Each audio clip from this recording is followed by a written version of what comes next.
Si Sai ay isang malungkot na walang silbing lalaki na binubuli ng lahat dahil sa pagiging hindi gwapo. Gayunpaman, ang kanyang buhay ay nagbago nang siya ay nakatadhana na maging Demon King na wawasak sa buong mundo, na ginagawang desperado ang lahat ng malademonyong babae na tikman ang kanyang demonyong joystick. Nagsisimula ang lahat sa isang tiyak na maulan na gabi nang ihatid siya ng kanyang ina bilang isang sanggol sa harap ng isang simbahan, at nanalangin para sa kanyang kaligtasan. Makalipas ang ilang taon, nasa isang istasyon ng tren si Sai papunta sa paaralan nang biglang tumakbo ang isang babae na lumampas sa kanya habang naglalakad sa hagdan. Nasulyapan niya ang kanyang asset, na agad na nagpagulat sa kanyang sarili dahil hindi pa siya nakakita ng ganito sa kanyang malungkot na buhay. Pagkatapos, bigla niyang nakita ang isang lola na natapon ang kanyang bagahe, kaya tumungo siya upang tulungan siya. Ngunit habang ginagawa ito, ang matandang babae ay nagsimulang mahumaling sa kanyang mala-Alden Richards na mukha, na ginawa niyang isaalang-alang ang pagiging isang jowa sa isang sandali. Nag-aalok si Sai na tulungan siya sa kanyang mga bagahe, ngunit ayaw niyang abalahin ang isang gwapo na lalaking tulad niya. Gayunpaman, nagpumilit siya at sinimulang hilahin ang mga bagahe kasama niya, na umaakit sa atensyon ng dalaga kanina. Agad siyang lumapit sa kanya na may angkop na sipa sa kanyang mukha, sa pag-aakalang siya ay isang magnanakaw na nagsisikap na nakawan ang isang lola. Ikinahihiya nito ang matandang babae, at agad na humingi ng tawad ang dalaga nang mapagtantong tinutulungan lang siya nito at hindi nagnanakaw sa kanya. Pagkatapos ay naging palakaibigan siya at ipinakilala ang kanyang sarili bilang si Hatori, isang freshman sa Magic Academy. Nagpakilala rin si Sai at sinabing isa siyang bagong lipat na estudyante. Sumakay sila sa tren pagkaraan ng ilang sandali at pareho silang nag-uusap tungkol sa kanilang mga layunin. Inihayag ni Sai na gusto niyang maging isang high priest upang mamuhay siya ng isang dalisay na buhay, na ikinagulat ni Hatori, na nagsabi sa kanya na nangangahulugan ito na hindi siya kailanman magiging isang taong may kultura. Nang makita ang kanyang desisyon, sinabi niya sa kanya na susuportahan niya siya, na mula sa isang pamilya na responsable sa pagprotekta sa empire mula sa mga demonyo. Napagtanto na mayroon silang ilang uri ng chemistry, nagpa siya si Sai na makipagkamay sa kanya bilang isang kaibigan, ngunit inilabas ni Hatori ang kanyang espada at pinasumpa silang maging mabuting magkaibigan, at idinagdag na hindi nila bubuhayin ang isa't isa kung hindi nila matupad ang kanilang mga layunin. Pagkalipas ng ilang oras, dumating sila sa paaralan, at si Hatori ay tumungo sa klase habang si Sai ay pumunta sa infirmary para sa ilang pagpaparehistro. Ang manggagamot ng paaralan, si Tori, ay tinanggap siya at ipinakita sa kanya ang linya upang silang lahat ay masuri ng isang itim na pato, na mukhang sumisinghot ng bawal na gamit para mabuhay. Ang pato ay nagsimulang suriin ang kanilang pisikal na kondisyon, at hulaan ang kanilang hanap buhay sa hinaharap. Sa pag-abot sa turn ni Sai, habang ang ating bida ay umaasang makakakuha ng prediksyon ng High Priest, biglang sinabi ng pato na siya ang magiging Demon King, na ikinagulat niya. Iniisip niya kung ito ay kasalukuyang prank or isang biro, ngunit ang pato ay nagsasabi ng parehong bagay ng paulit-ulit, na nakakatakot sa lahat sa klase. Batay sa nakaraang kasaysayan ng isang kakilakilabot na Demon King na dating nabuhay, pakiramdam ni Sai na lahat ng kanyang mga ambisyon ay nasira na. Ngunit sinabihan siya ni Tori na huwag masyadong mag-alala tungkol dito. Gayunpaman, ipinaalam niya sa kanya na siya ay magiging target ng ilang mga relihiyosong panatiko sa paaralan na maaaring magplano na buhayin siya, or magtakda ng mga mapanganib na bitag para sa kanya. Dinala niya siya sa kanyang klase, bilang homeroom teacher, at ipinakilala siya sa buong klase, na nagkataong parehong klase ni Hatori. Nang makita siya, naging magulo ang klase dahil lahat sila ay natatakot na magkaroon ng kapahamakan ng sangkatauhan sa kanilang klase. May iba pang ang bulong-bulungan na kaya niyang mabuntis ang isang babae sa pamamagitan lamang ng paghawak sa kanya, at nang makita ang lahat ng ito, nagpasya siyang magsalita para sa kanyang sarili. Naghahatid si Sai ng maikli, makapangyarihang pananalita tulad ng isang presidente, ngunit nagkataon na tinutukoy nito ang parehong pananalita ng nakaraang Demon King, na samaikop sa mundo, na ginawa 100 taon na ang nakalilipas, na mas nakakatakot sa kanyang mga kaklase. Sinabihan siya ni Tori na tumahimik at pumunta sa kanyang upuan sa likod ng klase. Nang maglaon sa panahon ng klase, nag-iisip siya na kailangan niyang kumbensihin si Hatori kahit man lang dahil hindi niya ito pinansin mula nang pumasok siya sa klase. Ang homeroom teacher ay nagtatanong kung sino ang magiging kinatawan ng klase dahil ito ay bagong semestre. Tinanong niya si Hatori kung gagawin niya ito muli, ngunit bago siya makatayo, isang tulala, na mukhang kakahiwalay lang noong nakaraang linggo, ay biglang hinirang si Sai.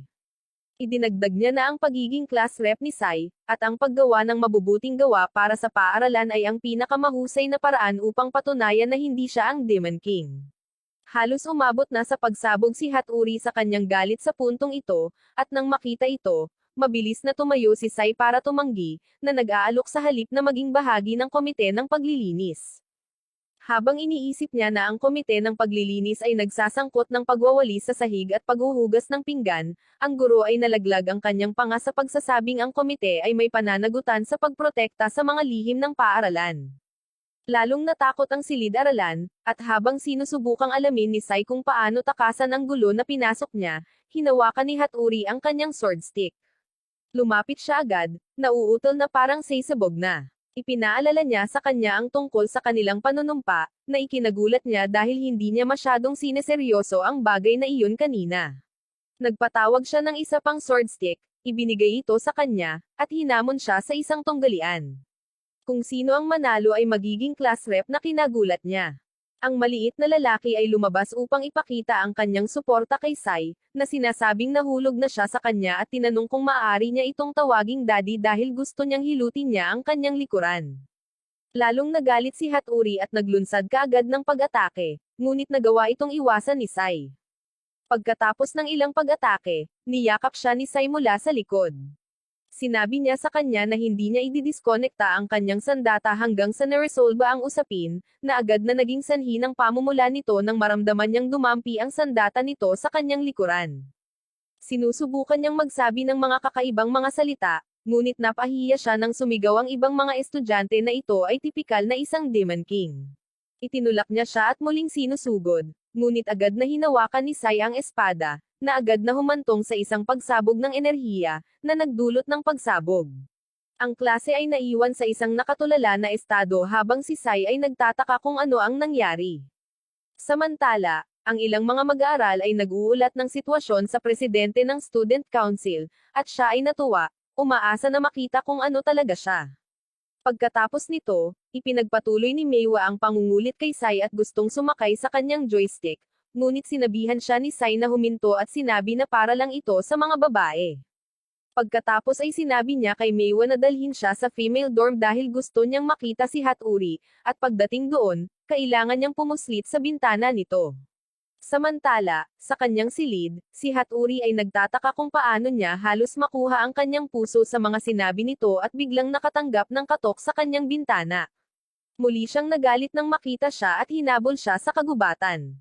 Nakasalubong ni Sai ang isang red-headed girl na agad na sinubukang protektahan siya habang sinusugod siya ni Hatori, ngunit hindi sinasadyang nagpakawala siya ng malakas na pag-atake habang sinusubukang ipagtanggol ang sarili, na nagdulot ng malaking pagsabog. Dahil dito, nakahiga si Hatori na walang malay na nakalabas ang kanyang mga asset, at sa sandaling iyon, isang babae na nagngangalang Koroni ang nagpakita sa isang portal. Tinawag niya ang kanyang sarili na isang tagamasid, na iniwan si Sai na nagtataka kung sino ito. Muli, naglabas si Koroni ng isang espesyal na baril at pinagaling si Hatori gamit ito. Si Hatori ay nagkamalay at tumakbo sa kahihiyan, na pagtantong siya ay kitang-kita. Sinubukan ni Sai na sundan siya, ngunit hinarang siya ni Koroni, na sinasabing mayroon siyang ilang tanong para sa kanya. Sinabi niya sa kanya na inutusan siya ng Diyos na mag-obserba dahil sa nangyaring insidente. Sinabi pa niya na bago siya makapagtanong, kailangang naruroon si Master. Nang marinig ito, ang may pulang buhok na babae ay nabigla. Agad siyang naging invisible at tumakas, iniiwan ang kanyang plot armor at uniform bilang souvenir. Kinilala siya ni Koroni bilang Kina, isa sa kanyang mga kaklase, na ikinagulat ni Sai, ngunit nagtataka siya kung bakit ito umalis na iniwan ang kanyang suot. Sa opisina ng punong guro, iniulat ni Koroni na pagkatapos obserbahan si Sai, natuklasan niyang wala itong anumang masamang intensyon kay Hatori, na ikinagulat ni Sai at napaisip siya kung nababasa ba niya ang isip nito. Gayunpaman, tumugon siya na maaari niyang suriin ang mga emosyon, at biglang idineklara ng punong guro na si Sai ay maaaring maging hari ng demonyo sa hinaharap. Ngunit tapos na si Sai sa pagdinig sa lahat ng kalokohang iyon.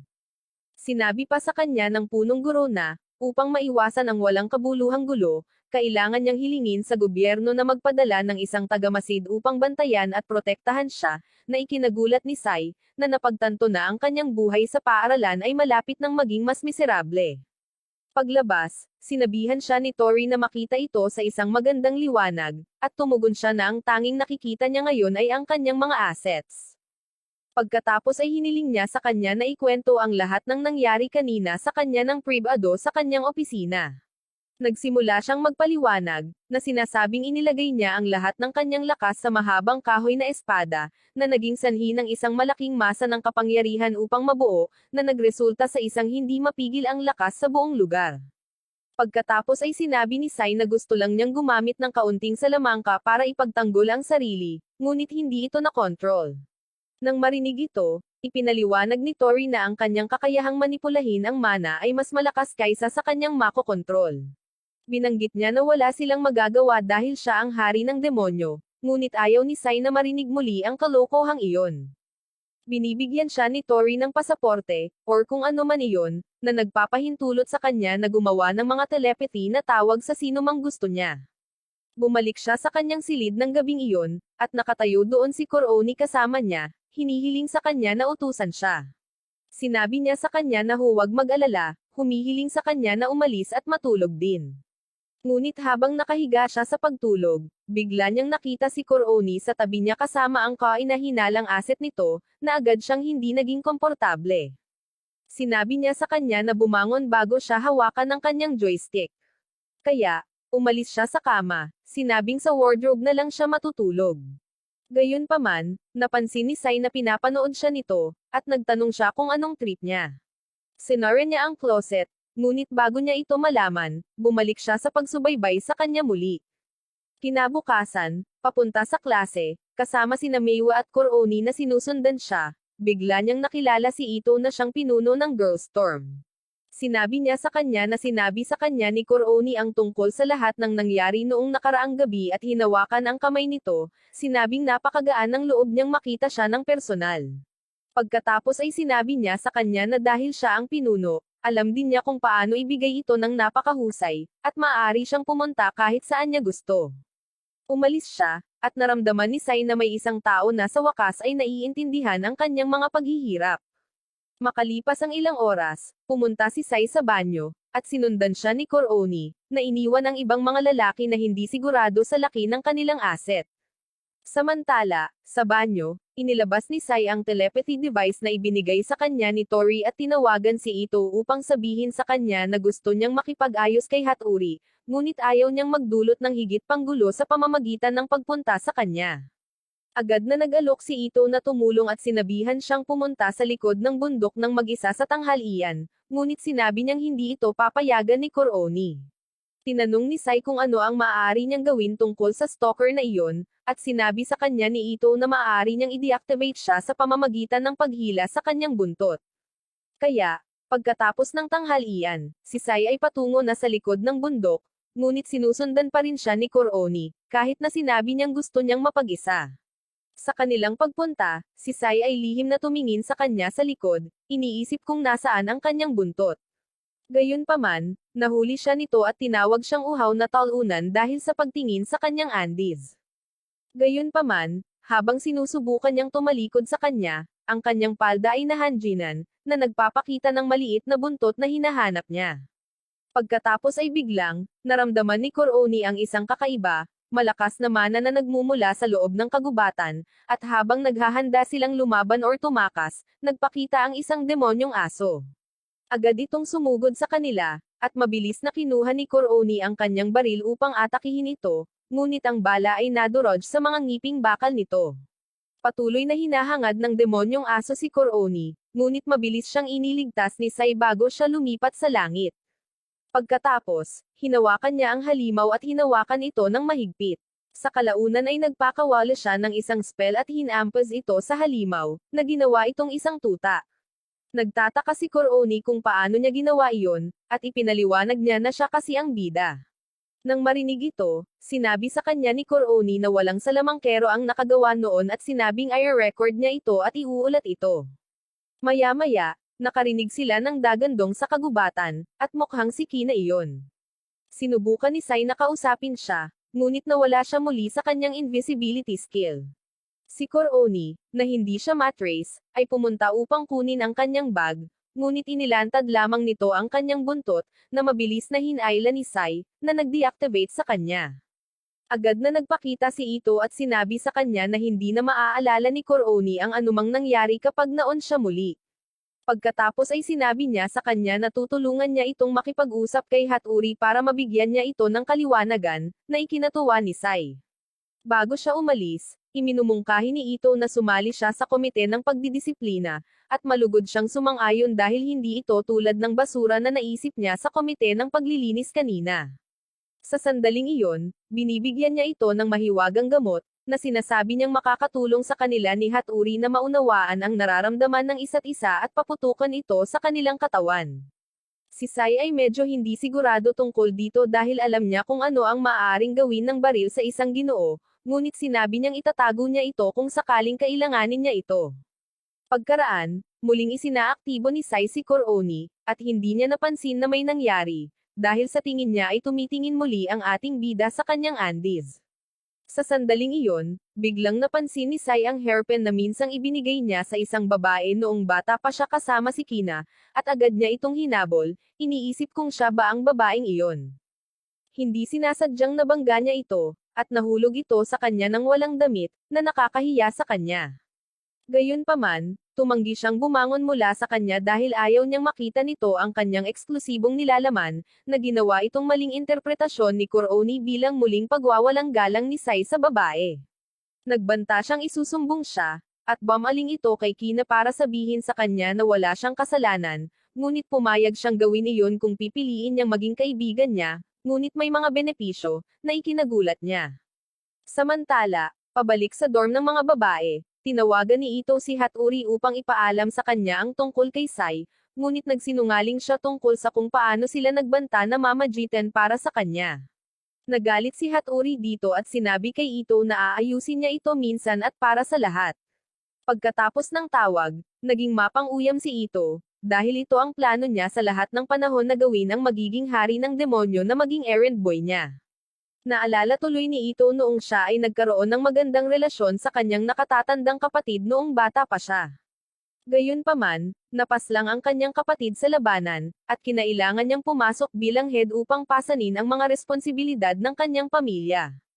Ang kapatid na lalaki ni Ito, na naging undead na ang kanyang ulo ay nakatago sa formalin sa isang garapon, ay nagsabi sa kanyang kapatid na babae na siya ay naging isang masamang babae, ngunit sinabi niya sa kanya na itikom ang kanyang bibig at iwanan siya. Sinabi niya na ang mga kapangyarihan ni Sai ay tumutugma sa mga hinahanap ng mga dark mages, at dahil siya ang magiging hari ng demonyo at sisirain ang mundo sa hinaharap, kailangan niyang makuha ang kanyang mga kamay sa kanya anuman ang mangyari. Kinabukasan, sabay na naliligo sina Sai at Meiwa, at hindi mapigilan ni Meiwa ang pagtingin sa kanya na parang baliw. Pinuri niya ang diskarte ni Sai sa ngayon sa pang-akit sa pampublikong pinuno ng paaralan, at pagkatapos ay dinaig siya. Si Sai ay nanonood ng walang pagtatanggol, dahil walang paraan na lalabas siya sa gulo na ito sa hindi pagkakaunawaan. Di nagtagal, tumakbo si Meiwa palabas, at habang iniisip ni Sai ang lahat ng sinabi ni Meiwa, bigla niyang narinig siyang sumisigaw sa labas dahil sa ilang babae na nagpapahiwatig na ang kanyang asset ay hindi ganon kahaba. Pumunta si Sai upang tingnan kung ano ang nangyayari, at nakita niya si Coroni sa may pintuan na nagmamasid sa kanya, na ikinagulat niya. Nagtanong siya kung bakit ang mga tao, kabilang ang audience ni Sugoi, ay nag-aalala tungkol sa haba ng kanilang joystick. Sinabi ni Sai ang isang pahayag na narinig niya mula kay Johnny Sins, na nagsasabi na ang mga mas malalaki ay nakakatulong sa iyo na magkaroon ng sesyon sa mas high-end na mga babae at makabuo ng mas maraming supling. Nang marinig ito, nagulat si Coroni at hiniling kay Sai na ipakita ang sa kanya para may kumpara niya ito sa ibang mga lalaki. Pero sumagot si Sai na hindi niya iyon gagawin. Pagkalipas ng ilang sandali, Nakatanggap si Sai ng telepathy na tawag mula kay Ito, na nagsabi sa kanya na inayos niya na makita niya si Hatori pagkatapos ng klase, at pinasalamatan niya ito, na iniisip na gagawin niya ang lahat para kumbansihin siya. Kasunod nito, nakilala niya ang presidente ng Student Council, si Reri, na nasa sabik sa kanyang pagdinig ng boluntaryo na sumali sa komite ng pagdidisiplina. Sumagot si Sai na sinabihan siya na ang komite ay kasalukuyang walang laman, kaya nagpa siya siyang sumali, ngunit nang ipaalam sa kanya ni Reri na ang tungkulin ng komite ay kiinabibilangan ng pagpapahirap sa mga pasaway sa paaralan, at pagtiyak na sumusunod sila sa mga patakaran na perpekto para sa hari ng demonyo, napagtanto ni Sai na inilagay niya ang kanyang sarili sa isa pang gulo. Sa susunod na eksena, inilathala ng paaralan sa billboard na siya na ngayon ang mamamahala sa komite, at ang mga estudyante ay nag-aalinlangan tungkol dito, na sinasabi sa kanilang sarili na ang paglalagay sa hari ng demonyo ay maaring hindi isang matalinong desisyon. Nang maglaon, sa silid-aralan, sinimulan niyang isipin ang hindi kailangang gulo na nilikha niya para sa kanyang sarili, at siya ay naging mas desperado na kumbansihin si Hatori. Pero iniisip niya kung kailangan niyang hilahin muli ang buntot ni Kurooni para makita niya ito. Habang naghahanda siyang makipagkita kay Hatori ng gabing iyon, kinargahan niya ang baril ng mahiwagang gamot na ibinigay sa kanya ni Ito. Gayunpaman, kailangan niyang alisin ang kanyang stalker, kaya pumunta siya at umupo sa tabi nito sa kama at sinusubukang ipasok ang kanyang mga kamay sa kanyang mga assets kapag hindi siya nakatingin. Maya-maya lang ay kumatok si Kina sa bintana. Pagkatapos niyang makapasok, tinanong niya si Kurooni kung bakit siya nakahiga ng ganoon, na inihayag na ang bida na ito ay halos hawakan ang kanyang mga assets kanina. Nahiya si Sai at agad na iniba ang usapan sa rice cooker na dala ni Kina. Tinanong ni Kina kung maaari niya itong iwan sa kanyang silid, ngunit tumanggi siya. Gayunpaman, sinabi niya sa kanya kung gaano niya kamahal ang kanin at gusto niyang makita ang isang mundo kung saan ang lahat ay kumakain ng kanin ng magkasama. Nang marinig ito, naglabas si Kurooni ng bazooka, iminumungkahi na ilagay nila ang rice cooker sa loob nito, ngunit sinabihan sila ni Sai na huwag maging baliw. Maya-maya ay umalis na si Kina, at bamantong hininga si Kurooni, hinihiling sa kanya na maabot ang gusto niyang gawin ng mabilis. Kaya, nagkukunwaring gustong hawakan ang kanyang mga assets, mabilis na sinamantala ni Sai ang pagkakataong hilahin ang kanyang buntot. Agad siyang tumungo sa lokasyon, ngunit habang naglalakad siya sa piitan, isang lalaki ang biglang humampas sa kanyang ulo ng isang pamalo, na nagpatambo sa kanya. Pagkatapos ay tinangka siyang pahirapan ng lalaking nakamohok, ngunit bigla siyang nakuryente, na ikinagulat ng iba. Hindi nagtagal ay napansin niyang nahuli nila si Meiwa, na ikinagalit niya, kaya sinimulan niyang pahirapan ang mga ito gamit ang kanyang kapangyarihan ng walang awa. At habang ginagawa ito, nakita ito ni Hatori, na nagpapatunay na siya talaga ang sinasabi nilang siya. Sinubukan ni Sai na ipaliwanag na ipinagtatanggol lang niya ang kanyang sarili, na hindi niya pinaniniwalaan, na sinasabing sinusubukan niyang gamitin ang kanyang bagong posisyon sa disciplinary committee para duminahin ang mga estudyante. Pagkatapos ay nagsimula siyang maglakad patungo sa kanya, naghahanda na labanan siya, at nang makitang siya ay isang hindi open-minded na hindi handang makinig sa kanya, inilabas niya ang baril ni Ito upang paputukan ito sa kanyang direksyon. Gayunpaman, nakakagulat niyang napagtanto na ang mga gamot ay wala doon. Samantala, agad na pinasabog ni Hatori ang isang smoke bomb at tumakas, na nagsasabing titipunin niya ang mga laban sa kanya at haharapin siya.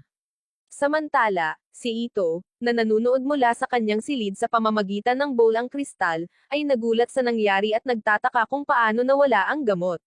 Ang kanyang undead na kapatid ay nagtanong sa kanya kung anong uri ng gamot ito, kung saan siya ay tumugon na ito ay isang gamot upang mahalin siya at isumpa ang kanilang katapatan. Gayunpaman, hinahangaan ni Ito kung gaano siya kalupit doon at nagsimulang magpatuloy dahil gusto rin itong maparusahan siya. Kinabukasan, nag-anunsyo si Hatori na ang isang utos ay ginawa upang pigilan si Sai, na nagbabalak na sakupin ang mundo sa pamamagitan ng unang pagkuha sa paaralan. Nagudyok siya ng digmaan laban sa kanya, at lahat ng mga haters niya ay agad na nagsimulang salakayin siya. Sinubukan niyang tumakas, ngunit hindi nagtagal ay tumawid siya sa landas, at nilapitan siya ni Hatori gamit ang kanyang espada na handang wakasan siya. Sa sandaling iyon, biglang nagpakita at namagitan si Kina para kay Sai, sinabing alam niya kung paano siya nagustuhan ni Hatori, kaya dapat nilang subukang tapusin ang kanilang away at maging magkaibigan. Nagulat ang ibang mga estudyante nang marinig ito at naramdaman nilang pinagtaksilan sila na sinasali lang sila ni Hatori sa ilang away ng magkasintahan, kaya nilalabanan din nila siya. Habang naghahanda sina Sai at Hatori na lumaban, sumenya si Kina kay Kurooni, at inilunsad niya ng bigas ang eksena ng labanan, na nagpapasaya sa lahat, kaya natupad ang pangarap ni Kina. Kasunod nito, sinusuri ni Kurooni ang bigas at nakita ang black magic sa loob nito, na maaaring magpasumpa ng katapatan sa ibang tao. Nagkataong tinanggal ni Kina ang mga gamot sa baril nang bumisita siya noong nakaraang araw at ginamit ito sa paghahanda ng bigas na inilunsad. Nagpagulat ito kay Sai habang iniisip kung alam na ba ni Kina ang plano ni Ito. Samantala, ang ilang mga babaeng estudyante sa ilalim ng impluwensya ng gamot ay sumalakay sa silid ni Ito at nagsimulang hawakan siya para sa isang mapanganib na sandali. Kinabukasan, sa panahon ng mana control class, hiniling ni Tori sa lahat ng estudyante na magpares, at nang bumaling si Sai kay Meiwa, mabilis siyang nag-opt out, na nagsasabing hindi siya kwalipikadong maging partner niya. Samantala, pinagmamasdan siya ni Ito mula sa malayo at naging mas determinado siyang kunin ang mga kamay niya habang papalayo siya.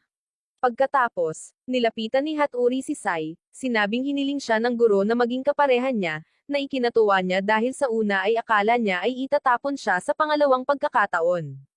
Sa pagsisimula ng pagsasanay, sa bawat isa ay naghahagisan ng mga bola ng mana sa kanilang mga sarili, ipinaliwanag ni Hatori ang lahat ng kailangang malaman ni Sai at ipinasa sa kanya ang bola, na hinihiling sa kanya na maging banayad sa kanya para hindi niya ito masaktan. Sinabi ni Sai sa kanya na siya ay magdadahan-dahan, ngunit kapag ibinalik niya ang bola, ang buong field ay sumabog, na nagbibigay sa amin ng isa pang pagtingin sa kanyang asset. Nakaramdam siya ng kakilakilabot na nangyari ito muli, at dumating si Tori upang sabihin sa kanya na si Hatori ay nahimatay lamang sa pagkabigla ngunit hindi nasugatan. Sinabi niya sa kanya na kakailanganin niya ng maraming disiplina sa pag-iisip upang makontrol ang kapangyarihang iyon, at tinanong siya kung magsasanay siya sa self-discipline room chamber. Nang marinig ito, sumabad si Meiwa, sinabi na ang silid ay kasumpa-sumpa para sa mga taong pumupunta roon at hindi na muling bumabalik ng buhay, ngunit pinatahimik siya ni Tori bago siya makasalita pa. Sinabi niya kay Sai na hindi niya kailangang mag-alala dahil ito ay tulad ng Zen meditation. Bumalik siya sa kanyang silid at nagsimulang mag-impake para sa mahigpit na pagsasanay. Sinabi sa kanya ni Kurooni na sasamahan siya para patuloy niya itong obserbahan. Samantala, sa silid ni Ito, siya ay nagpakita ng seryosong tingin, na nagudyok sa ulo ng kanyang kapatid na tanungin siya kung ano ang mali. Sumagot siya na pupunta si Sai sa mental self-discipline chamber, kaya nag-iisip siya ng paraan para mapakinabangan ang pagkakataong ito para makuha ang gusto niya. Muli siyang tinawag ng kanyang kapatid na masama, ngunit sinabi niya sa kanya na tumahimik. Pagkatapos ay naaalala niya ang sinabi ng kanyang ina kung paano siya nasawi ilang taon na ang nakalilipas. May natuklasang misteryoso ang kanyang kapatid sa panahon ng investigasyon, ngunit nasawi siya bago niya ito maiulat. Kaya kinailangan ng gobyerno na gumamit ng necromancy para tanungin siya, ngunit nalaman nilang wala siyang maalala. Naging sanhi ito ng konklusyon ng gobyerno na tiyak na siya ay natakot at wala ng buhay, na nagdulot ng kahihiyan sa pamilya ni Ito. Hindi nagtagal ay nakarating si Sai sa silid at nagpaalam kay Kurooni sa pagpasok niya dahil kailangan niyang pumasok mag-isa. Ngunit laking gulat niya nang ma-realize niya pagkaraan ng ilang segundo na kasama niya si Kurooni. Habang nag-uusap sila, may nakita siyang isang pakete na nakasabit sa ere, kaya sinubukan niyang kunin ito, para lang mahawakan ang munting asset ni Kina, na ikinahihiya nilang dalawa. Sinabi ni Kina sa kanya na naisip niya na maaaring gutom siya, kaya nagpasya siyang dalhan siya ng kanin, ngunit isinara ang pinto bago siya makaalis. Samantala, nilapitan ni Ito ang chamber gamit ang mga bala na may ilusyong magic imbued, na plano niyang gamitin kay Sai kapag naabot niya ang astral state sa panahon ng kanyang pagninilay-nilay, para malinlang siya nito na isumpa ang kanyang katapatan sa silid. Nakasandal si Sai sa pader habang ang dalawang babae ay nakakapit sa kanya. Ang kanyang likod ay may mahinang bahagi sa dingding, at sa pagtanggal ng mga laryo doon, nakagugulat siyang nakahanap ng mapa ng kayamanan. Gayunpaman, Hindi niya ito gaanong iniisip, at humiwalay siya sa dalawang babae upang simulan ang kanyang pagmumuni-muni. Sa sandaling iyon, sumabad si Kina upang sabihin sa kanya na siya ay di na makapigil at malapit nang mabasa sa kanyang katawan. Binibigyan siya ni Sai ng waterproof bag para gamitin, pero tinatanggihan niya. Kaya't ipinaalam sa kanila ni Koroni na maaaring magbanyo si Kina sa kanyang bibig dahil maaari niyang i-convert ito sa loob ng enerhiya, na nag-iiwan sa kanila na magtanong kung maayos ba ang kanyang ulo. Mas lalo pang nadiin si Kina, at sinimulan niyang kalampagin ang pinto gaya ng pagkalampag nila sa jowa mo tuwing gabi.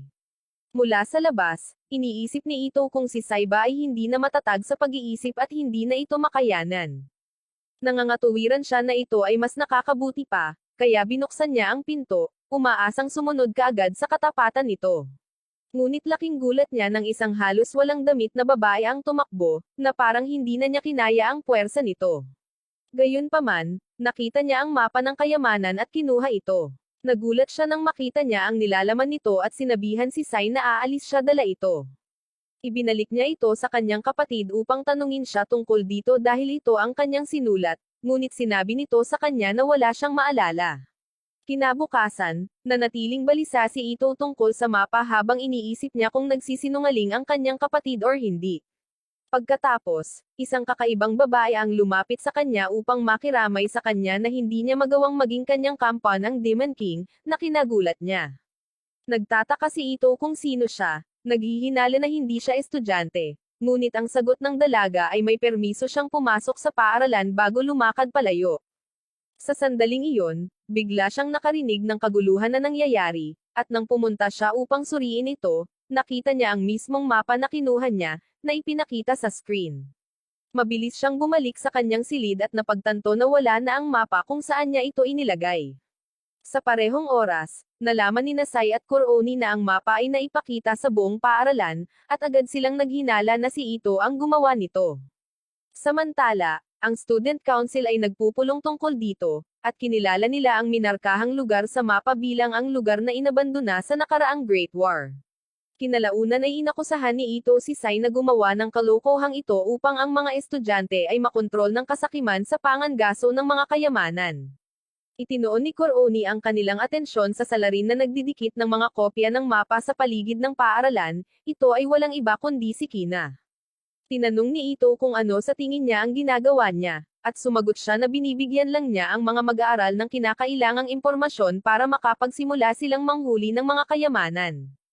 Nakipagkita si Sai kay Reri pagkatapos nito dahil lumala ang usapin, dahil ang ilang mga estudyante ay nagtungo sa lokasyon at bumalik na may mga sugat.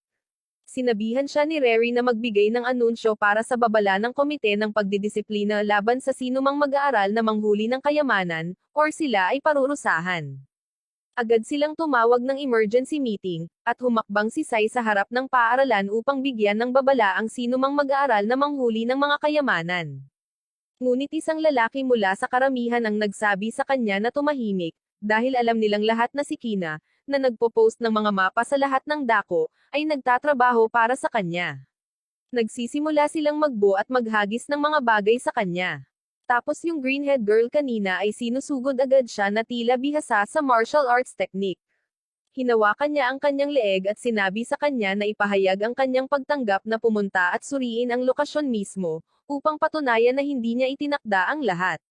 Maya-maya ay lumayo siya, at si Ito ay tumakbo sa pinangyarihan upang tanungin kung sino siya. Ipinakilala niya ang kanyang sarili bilang Tiroya, iniwan si Ito na nag-iisip kung saang kagubatan sa Pinas siya nagmula. Nakatagpo muli ni Sai si Reri, at sinabi niya sa kanya na kailangan lang niyang imbestigahan ang lokasyon at bumalik kaagad. Pero hinala ni Sai na may tinatago siya. Kasunod nito, sinimulan ni Sai, Koroni, Meiwa, at Tiroya ang kanilang pakikipagsapalaran sa hindi alam na lugar. Habang sinusuri nila ang mapa, nakita nila ang pangalang Yamato Boichiro na nakasulat dito at nagtataka kung sino iyon. Hindi nagtagal ay pumasok sila sa piitan at nakita ang mga libingan ng mga nasawi na mandirigma mula sa huling Great War. Iminumungkahi ni Sai na suriin muna nila ang libingan ni Yamato Boichiro dahil nakasulat ito sa mapa. Sa sandaling iyon, nakita ni Coroni ang ilang ginamit na mga bala at nagkomento na maaaring may labanan dito, kung saan sinagot ni Sai na wala silang paggalang sa mga nasawi. Kakaiba kay Tiroya ang marinig ang basurang ito mula sa isang Demon King, ngunit mariing sinabi ni Sai na hindi siya ang Demon King, at hindi rin niya planong maging isa. Si Tiroya ay nagsimulang kumilos tulad ng isang babaeng talunan at nagsasabi ng ilang walang kabuluhang mga bagay sa kanyang mukha. Sa sandaling iyon, inilabas ni Sai ang kanyang baril at itinutok ito sa kanyang direksyon, na ikinagulat nila, dahil sa tingin nila ay papasabugan ni Sai ang kanyang walang silbing mukha. Ngunit agad nilang napagtanto na may halimaw sa likuran nila. Samantala, si Hatori ay pumasok na parang hindi sanay na magnanakaw sa silid ni Sai at nakita si Kina na mahimbing na natutulog doon, ngunit hindi niya nakita si Sai kahit saan. Ginaising niya si Kina at tinanong kung mayroon siyang ideya tungkol sa kinaroroonan ni Sai, kung saan ibinunyag ni Kina na lumabas siya kasama si Coroni, Meiwa at isang iba pang babae na nagngangalang Tiroya. Nang marinig ang pangalang Tiroya, lumabas kaagad si Hatori dahil napakasama nito. Kasabay nito, sa piitan, inilabas ni Tiroya ang kanyang espada at sinugod ang halimaw, ngunit sa halip ay tinaboy siya. Kaya, nakiusap siya kay Sai na ipaghiganti siya. Kahit na wala siyang planong gumawa ng anumang hakbang, agad siyang tumayo, ipinahayag na kahit na siya ay dumating lamang upang imbestigahan ang labyrinth, nagbago na ang kanyang isip. Nagpaputok siya sa halimaw, agad itong tinapos. Nasa sabik si Tiroya at tumalon sa kanya habang pilit niyang inaalis ang mabahong aset nito sa kanyang leeg. Bumagsak siya sa lupa para lang mahanap ang libingan ni Yamato Boichiro sa harapan niya. Agad niyang sinimulan ang paghahanap sa libingan at nakakita ng isang recorder ng toy doll doon. Tinutugtog niya ito, at binibigyan nito si Sai ng direksyon kung paano ito gagamitin. Samantala, nakikita rin ito ni Ito sa pamamagitan ng kanyang crystal orb, at habang iniisip niya kung ano ang device na iyon, ipinakita ni Kina ang kanyang sarili. Pagkatapos ay sinabi niya kay Ito na kailangan din nilang pumunta sa eksena, na maaaring makatulong sa kanya na makahanap ng higit pang impormasyon tungkol sa misteryosong pagkasawi ng kanyang kapatid. Nakita niyang magandang ideya ito at pumayag na pumunta kaagad, ngunit habang tinatahak ni Hatori ang pinakamaikling ruta patungo sa labyrinth, umaasang maabutan niya si Sai at ang iba pa ng mabilis, nahulog siya sa isang hukay. Hindi nagtagal ay nakarating si Sai at ang kanyang koponan sa isang abandonadong kastilyo, at habang binabagtas nila ito, biglang narinig ni Meiwa na gumalaw ang isa sa mga estatwa ng kabalyero, ngunit pinagwalang bahala ito ni Sai. Gayunpaman, biglang umatake ang isa, ngunit nagawang talunin ito ni Sai, kaya mahinahon itong lumayo. Pagkatapos ay nakahanap sila ng screen na nagsasabi sa kanila ng susunod na lugar na pupuntahan, at pagkatapos, dinadala sila ni Coroni sa hot spring gamit ang kanyang kakaibang tool na nakuha niya mula sa Lazada. Nang makita ang tubig, pumasok si Sai at nagsimulang maghanap sa paligid para sa anumang potensyal na panganib, ngunit tila hindi sila pumunta dito para sa parehong layunin. Nakikita ito ni Tiroya bilang isang pagkakataon, kaya lamusong siya sa tubig at tumalon kay Sai gamit ang kanyang walang suot na katawan, idiniin ang kanyang mga nakakatuwang aset sa inosenteng bidang lalaki. Samantala, si Hatori, na nahulog sa hukay kanina, ay mahimalang napunta ang sarili dito. Kaya, napansin niya ang dalawang ito na naglalaro ng magaspang sa tubig, hindi namamalayan na ito ay sina Sai at Tiroya. Agad niyang inaatake ang mga ito gamit ang kanyang espada dahil hindi siya maaaring magkaroon ng ilang mag-asawang umaapi sa kanyang sarili. Gayunpaman, bigla niyang napagtanto na ito ay si Sai sa himpapawid, na nagpahiya sa kanya habang mabilis niyang tinatakpan ang kanyang mga aset. Pagkatapos ay binalaan niya si Sai na layuan si Tiroya, na sinasabing siya ay isang ahente ng imperial, na ikinagulat niya. Di nagtagal, nagsimula sina Tiroya at Hatori ng isang tipikal na away ng mga babae, at habang narito, napansin ni Sai ang isang halimaw mula sa malayo. Agad na sinusugod ng halimaw ang dalawang babae, ngunit mabilis na iniligtas ni Sai si Hatori habang tinatamaan ang beast. Tumatakbong muli ang halimaw patungo sa kanya, ngunit nang halos kagatin siya nito, bumagsak ito at nakatulog, na ikinagulat ni Sai, na ngayon ay iniisip na ang kanyang dugo ay pampakalma. Nakaramdam ng kakilakilabot si Tiroya na pinili ni Sai si Hatori kaysa sa kanya, at siya ay tumakbo. Ngunit bago siya umalis, inihagis niya sa kanya ang isang susi, na sinasabi sa kanya na kunin ang pamana ng Demon King at masawi na lang. Sa sandaling iyon, dumating sina Ito at Kina, at isiniwalat ni Ito na siya ang naging dahilan ng pagkakatulog ng hayop. Nalaman nilang na-deactivate ni Tiroya si Kurooni kanina, at tinanong ni Hatori si Ito kung bakit siya andito. Hinihiling ni Ito na ipakita nila sa kanya kung ano ang natuklasan nila sa ngayon, kaya inilabas nila ang manika, ang screen, at ang susi na ibinigay ni Tiroya kay Sai. Nakilala ni Ito ang dalawa sa mga item, at habang pinipihit niya ang susi para makita kung ano iyon, biglang bumukas ang isang teleportation portal. Nahulog siya dito, nagulat ang iba, at sinundan nila siya bago magsara ang portal, na humantong sa kanila sa isang hindi kilalang lugar. Sa sandaling iyon, nagpakita si Rary kasama ang iba pang miyembro ng Student Council, at binabati niya sila sa pagpasa sa pagsusulit, na ikinagulat nila. Nag-alok si Rary na ikis si Sai bilang gantimpala, ngunit hindi ito pinapayagan ni Hatori, kaya sinigawan niya si Rary, hinihiling na malaman kung ano ang ibig sabihin ng lahat ng ito.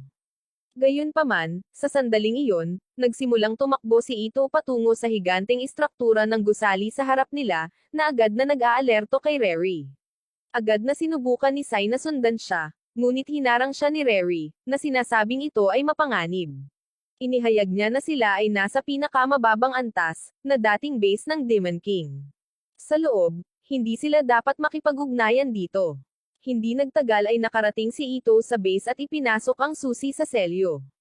Pagkatapos ay iniskan niya ang kanyang kamay sa screen at isinaaktibo ang selyo kasama ang manika, na agad na nagpatawag ng dragon, na tinatakot siya. Tinanong ng dragon si Ito kung siya ay kwalipikadong kontrolin siya, na sinasabing maaaring kailanganin niyang tapusin siya kung hindi. Nang makita ito, sinubukan ni Sai na iligtas siya, ngunit pinigilan siya ni Rary, sinabing hindi dapat malaman ng dragon na siya ang Demon King. Sa sandaling iyon, biglang nagsimulang makita ni Ito ang alaala kung paano nakilala ng kanyang kapatid ang isang tiyak na lalaki, na nanlin lang sa kanya na burahin ang kanyang mga alaala para sa kanyang sariling layunin at pagkatapos ay sinakal siya hanggang sa masawi. Si Ito ay nagsimulang umiyak nang mapagtanto niya na ang kanyang kapatid ay hindi kailanman naging duwag, tulad ng ipininta nila sa kanya. Nagtataka si Sai kung ano ang nangyari, at iminumungkahi ni Kurooni na ang ilang catalysta ay dapat na nag-activate ng dragon upang palitan ang ilang mga alaala na naitala sa loob nito. Sa sandaling iyon, sinabi ni Sai na nagpasya siyang iligtas si Ito, ngunit sinabi sa kanya ni Rary na hindi. Gayunpaman, iginiit niya, at tumugon si Rary na nangangahulugan ito na kailangan muna niyang dumaan sa kanya. Nakatama siya ng ilang hit, at sinubukan siya ni Hatori na atakihin, ngunit sinabi ni Rary sa kanya na nangangahulugan ito na tinutulungan niya si Sai na maging Demon King.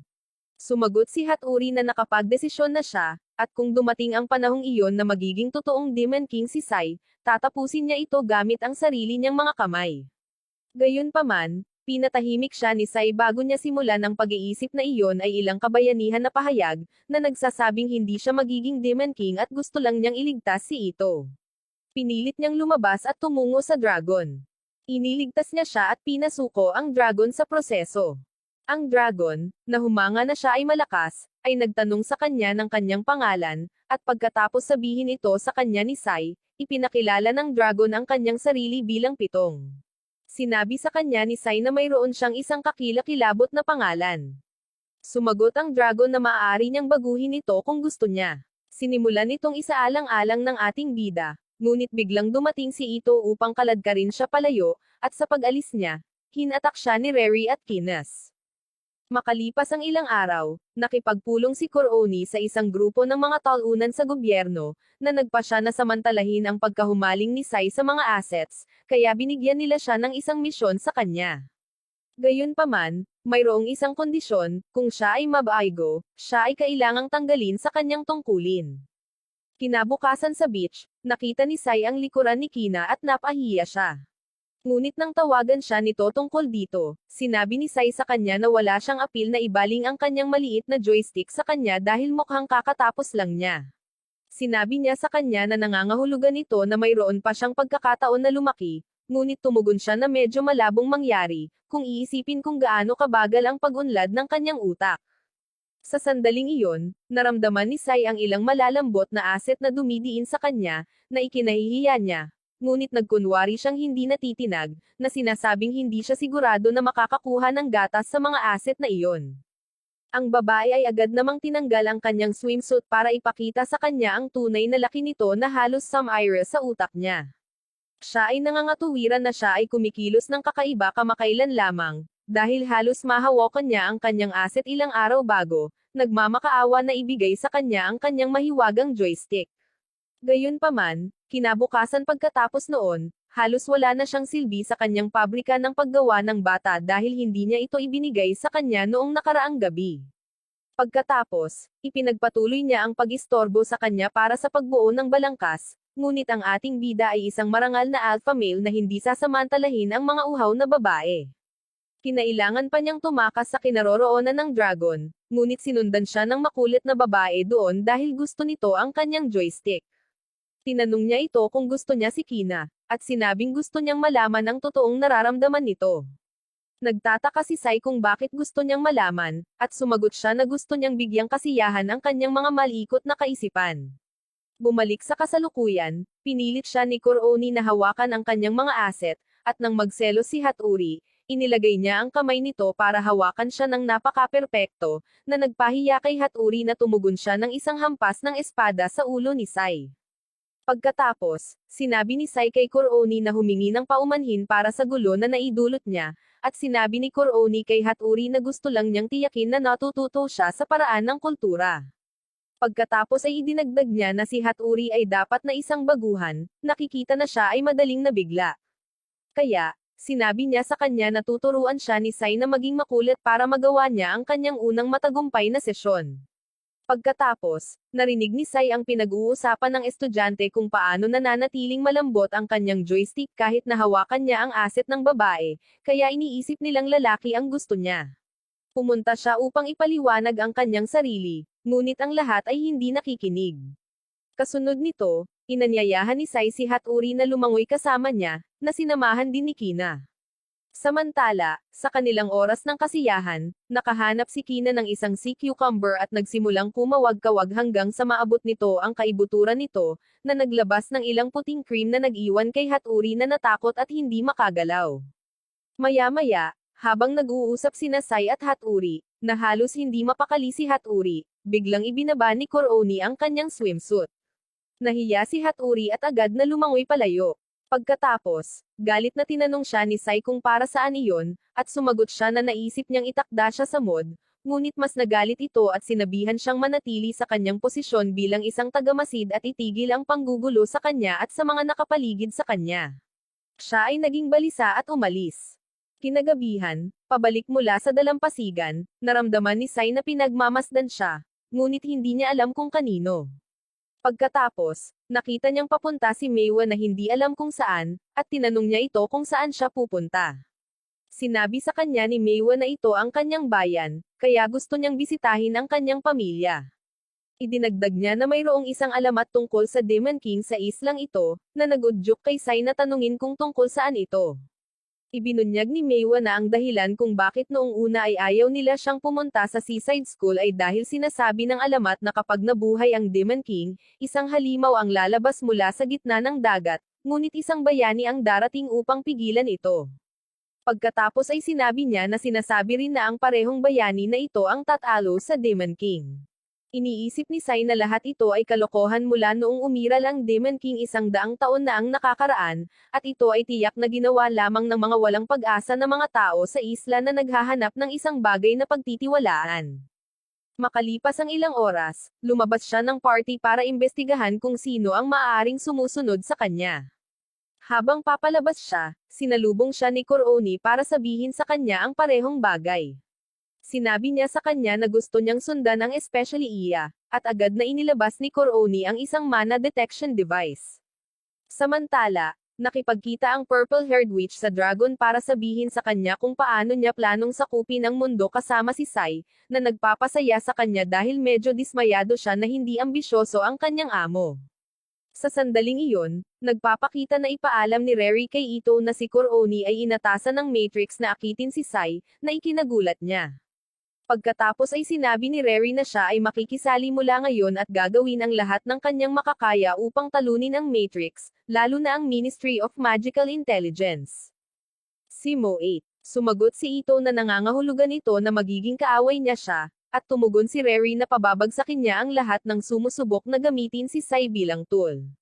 Pagkaalis niya, naisipan ni Ito na sabihin ito kay Sai, ngunit dahil hindi niya ito kontak, pinapunta niya si Kina sa halip. Sinabi sa kanya ni Kina na may mga grupong bihasang skilled magicians ang naghahangad na ipadala siya sa isang maagang libingan, ngunit hindi ito sineseryoso ni Sai dahil ang taong naghahatid ng impormasyon ay isang payaso. Hindi nagtagal ay bumagsak siya sa kanyang mga bisig, at nang makita ang hairpin sa kanyang buhok, tinanong siya ni Sai kung matagal na silang nagkita. Ngunit hindi aware sa kanyang sinabi, sinagot ito ni Kina na baka nakatadhana na siyang makilala. Nakatulog siya, at si Sai ay naiwang nagtataka kung bakit parang napaka-relax niya sa paligid niya. Sinubukan ni Sai na kumuha ng pagkakataon na ikis siya, ngunit nahuli niya ito at nagpa siya na gawin ito sa halip. Pagkatapos, biglang sinipa sila ng selosa na si Koroni, na sinisira ang moment. Bigla silang nakarinig ng ingay, at isang bala ang tumama kay Koroni, na ikinagulat nila.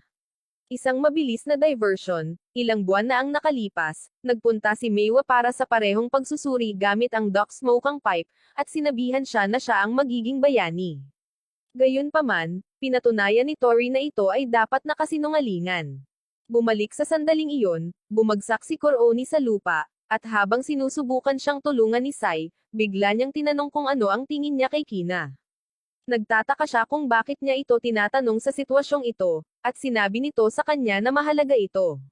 Nagudyok ito kay Sai na tanungin kung galit ba siya sa ginawa niya kanina, at sumagot siya na hindi, ngunit sinabing hindi ito kanais-nais para sa kanya. Siya ay nagsasabi sa kanya ng paumanhin, ngunit ito ay may karagdagang durog sa kanyang puso kapag sinabi niya na maaaring hindi ito pabor sa kanya. Nang marinig ito, sinabi sa kanya ni Koroni na masama ito para sa kanya, at maaaring kailanganin niyang tanggapin na nabigo siya.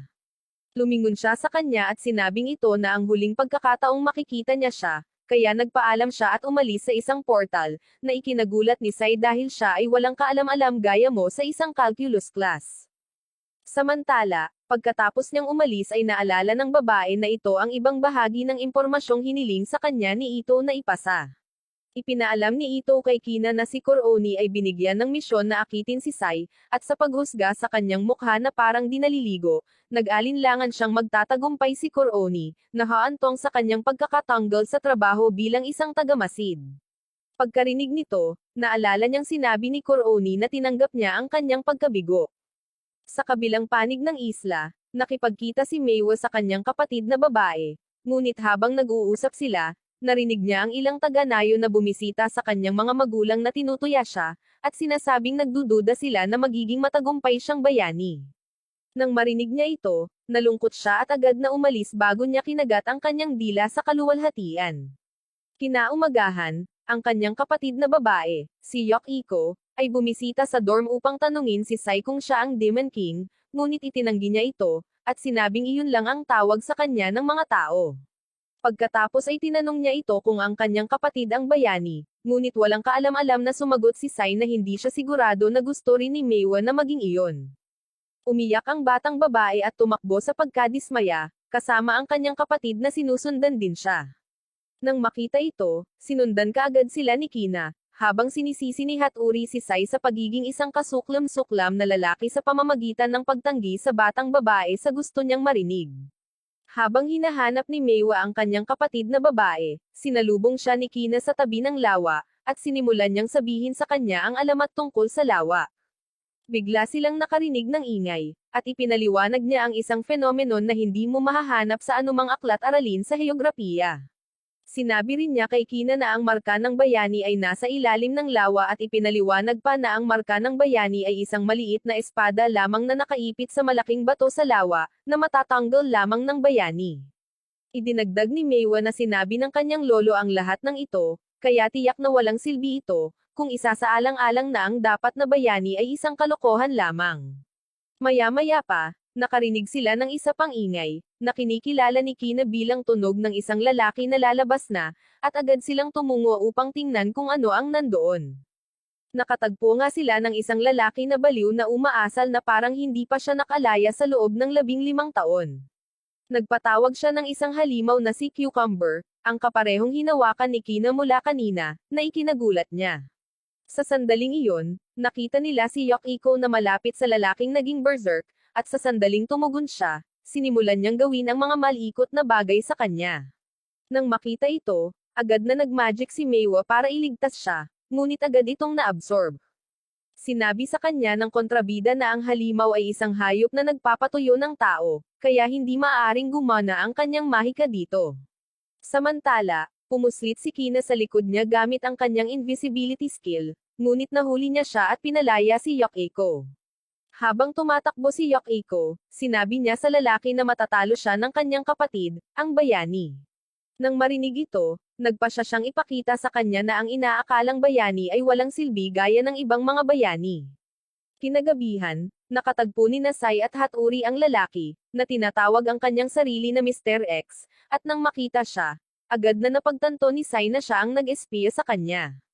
Nagawa nilang iligtas si Kina at Yukiko mula sa kanya, at habang papunta si Sai upang labanan siya, sinabi sa kanya ni Kina na hindi siya dapat makipaglaban sa kanya. Samantala, habang naghahanda siyang lumaban, biglang kumislap sa kanya si Mr. X, at sinimulan niyang pahirapan si Sai na parang magnanakaw, na inihayag na walang pagkakataon si Sai laban sa kanya dahil ginagawa niya itong hindi na gumamit ng mahika sa kanyang ingay. Siya ay patuloy na hinahampas sa kanyang likuran ng labis na kahit si Kina ay naaawa para sa kanya. Kasabay nito, si Meiwa ay lumulubog ng malalim sa lawa, at bigla siyang nagpasya na gumawa ng isang bagay tungkol sa kanyang kalunos-lunos na sitwasyon. Lumalangoy siya sa ilalim ng lawa, kung saan naroon ang marka ng bayani, at matagumpay na nabunot ang espada. Gamit ang ilang motivational speech na narinig niya kay Josh Moika, bigla siyang naging Power Ranger na may mababang budget na tinatawag na Brave. Samantala, habang si Sai ay patuloy na napapahirapan sa kanyang buhay, bigla niyang napagtanto ang prinsipyo sa likod ng ingay ni Mr. X. Inihayag niya na ang ingay na ipinagyayabang ni Mr. X ay ang pagsigaw ng kanyang kaluluwa. So, ibig sabihin kung mas malakas ang sigaw niya, matatalo niya siya. Agad itong isinagawa ni Sai at itinaboy sa isang iglap ang kalaban. Kaya, ginamit ni Mr. X ang mga panlolokong tricks, sinusubukang atakihin ang mga babae, ngunit biglang hinaranggan ni Kurooni ang pag-atake, na ikinagulat ni Sai na bumalik siya. Sinabi niya sa kanya na nagawa niyang makipag-ayos sa isang plea bargain, at pagkatapos ay sumusugod ito kay Mr. X para pabagsakin siya dahil isa siya sa Simeo 8. Matapos siyang patumbahin, sinabi ni Kurooni na mas malaking problema ang haharapin, ang halimaw na si Cucumber, na abalang gumugulo sa buong lungsod. Habang tumatakbo sila patungo sa lungsod, bigla nilang nakita ang ating mababang budget na Power Ranger na lumilipad patungo dito, at bago nila ito namalayan, tuluyan na niyang napawi ang halimaw. Pagkatapos, lumilipad si Brave patungo kay Mr. X, na nagnanais na wakasan siya, ngunit mabilis siyang pinigilan ni Sai, tinanong siya kung bakit gusto niya siyang tapusin. Lumipad si Power Ranger Brave, at makalipas ang ilang segundo, nagpakita si Meiwa, tumatakbo mula sa kabilang panig. Nagulat, tinanong siya ni Sai kung paano siya nakaligtas, at sumagot siya na siya ay nailigtas ni Brave. Sa sumunod na eksena, ipinaalam ni Kurooni kay Sai ang tungkol sa mga pangyayari sa ministeryo. Tinanong niya siya kung nagpapatuloy pa rin ang pag-aakit nito, at sumagot siya ng oo. Pagkatapos ay sinabi sa kanya ni Sai na walang paraan na siya ay magtatagumpay dahil alam na niya ito, at sinabi niya na ginawa niya lamang ang lahat ng iyon upang magising ang kanyang malikot na bahagi dahil siya ay masyadong mapurol sa mga babae. Ang orihinal niyang plano ay pakasalan siya ng isang disenteng babae. Pagkatapos ay iminumungkahi niya na pakasalan niya si Haturi, na ikinagulat niya, at siya ay tumakbo ng nahihiya. Sa kabilang panig ng akademya, yumakap si Tiroya sa kung sino man iyon na nagtatanong sa kanya kung bakit hindi nasawi si Sai sa labyrinth, at sumagot ang lalaki na ilalabas sana ni Sai ang selyo sa mga guho at masawi, ngunit nagbago ang hinaharap mula nang may ibang taong naglabas ng selyo. Idinagdag niya na muling isinulat ni Sai ang hinaharap ng mana sa pamamagitan ng kanyang mabilis na paglaki, ngunit ang utak ni Tiroya ay masyadong mabagal upang maunawaan ang kanyang sinasabi. Iminumungkahi niya na pahirapan nila si Hatori sa susunod, ngunit ang sagot ng lalaki na ang isyu sa pamilya ni Hatori ay hindi niya negosyo. Agad na umalis si Tiroya, at naglabas ang lalaki ng pendant na nagpapakita ng bird hairpin. Mga 10 taon na ang nakakaraan, binigyan niya ng mamahaling hairpin ang isang babae na binili niya gamit ang pera niya sa pagkain para lang matuwa siya, at sa pag-alis niya sa orphanage, sinabi niya rito na kapag hindi niya itinapon ang hairpin, hindi niya ito makakalimutan, at baka magkita silang muli. Bumalik sa kasalukuyan, ginaaysing ni Kina si Sai upang tanungin siya tungkol sa kanyang kaarawan, at sinabi niya sa kanya na ito ay dapat na parehong araw ng Pasko. Nagtataka si Kina kung bakit hindi siya sigurado, at sumagot siya na hindi niya alam ang eksaktong araw, ngunit naiwan siya sa harap ng simbahan noong araw ng Pasko. Sinabi rin niya sa kanya na hindi niya alam ang kanyang kaarawan, kaya pinili niya ang isang petsa para sa kanyang sarili. Pagkatapos, nakitang muli ni Sai ang kanyang hairpin at tinanong siya kung nagkita na sila noon, ipinaliwanag na ibinigay niya ito sa isang babae 10 taon na ang nakakaraan. Tinatanong niya kung paano niya ito nakuha, ngunit hindi maalala ni Kina. Nang makitang nag-aalala siya tungkol dito, napagpasyahan niya na naghahanap lamang siya ng lahat ng paraan upang patunayan na konektado sila ng kapalaran. Sa panig ni Ito, habang pinag-iisipan ang kanyang mga susunod na galaw, nag-iisip siya tungkol sa paghawak ni Sai sa kanyang mga asset. Gayunpaman, sa katotohanan, nakita niya ang kanyang sarili na nasa sampulan ng isang halimaw na kuhol. Dahil sa pagkainis, inactivate niya ang kanyang mahika para supulan ang halimaw. Sa sandaling naniniwala siyang natalo na ito, sinubukan ng nilalang na bumalik, na pinipilit siyang magpakawala ng isa pang makapangyarihang spell, na tuluyang sumisira dito. Pagkatapos, bigla siyang nakakita ng isang itlog sa loob ng labi ng halimaw. Sa sandaling iyon, dumating ang dragon at tinanong kung ano ang kanyang ginagawa. Mabilis na itinago ang itlog, sinabi ni Ito na inaalis niya ang mga mahiwagang nilalang upang matiyak ang kaligtasan ni Sai.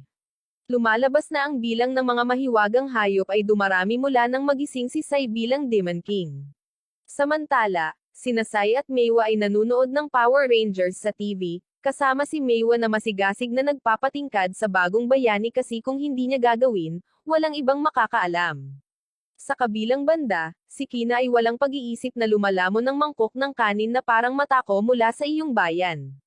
Pagkaalis niya, nagtanong siya tungkol sa kanya, at ipinaliwanag ni Meiwa na kulang si Kina ng malakas na mahiwagang kakayahan, na nagiging sanhi ng pagmamaliit ng iba sa kanya. Sa kanilang lipunan, ang mga gumagamit ng magic ay itinuturing na mga piling tao, na ginagawa siyang isang outcast. Lumapit si Koroni para ipaliwanag ang katangian ng mana at ilang anime jargon na hindi mo dapat alalahanin.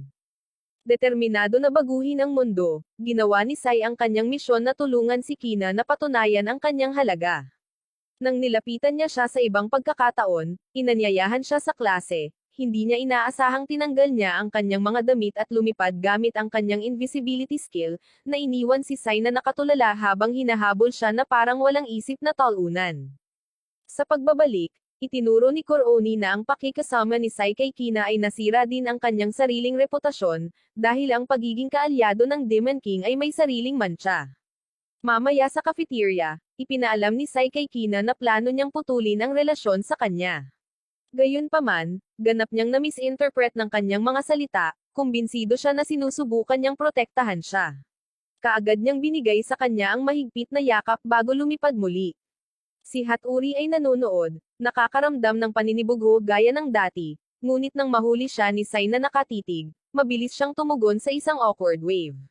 Kasunod nito, nagkita sila sa rooftop, at ipinahayag ni Sai ang kanyang pag-aalala tungkol sa kawalang interes ni Kina sa kanyang akademya, nagtanong kung makakatulong siya, ngunit naiinis si Hatori at umalis, sinabing hindi niya ito matutulungan.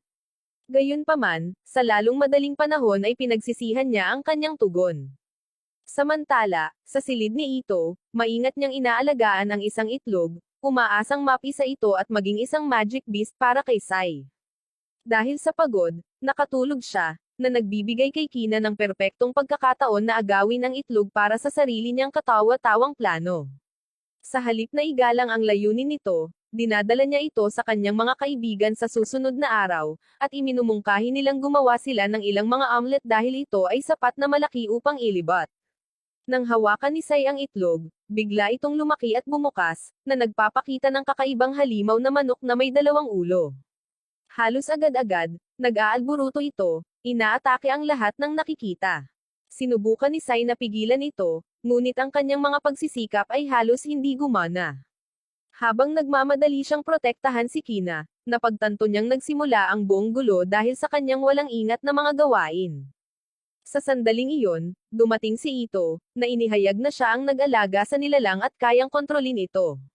Gayunpaman, bago siya makakilos, sinunggaban siya ng dalawang ulo na hayop at sinimulang punatan ang kanyang mga damit. Mabilis na pumasok si Sai, iniligtas siya bago lumala ang sitwasyon. Sa kasamaang palad, ang nilalang ay nakatakas, umaakyat patungo sa lungsod at sinisira ang lahat ng nasa daan nito. Hindi nagtagal ang kaguluhan, dahil biglang pumasok si Brave. Si Meiwa ay nag-transform at tumalon sa pagkilos, mahigpit na nakipagsagupaan sa hayop. Matindi ang labanan, ngunit patuloy na nangunguna si Brave. Sa gitna ng laban, nakita niya ang isang sibilyan na nag-trap sa ibaba.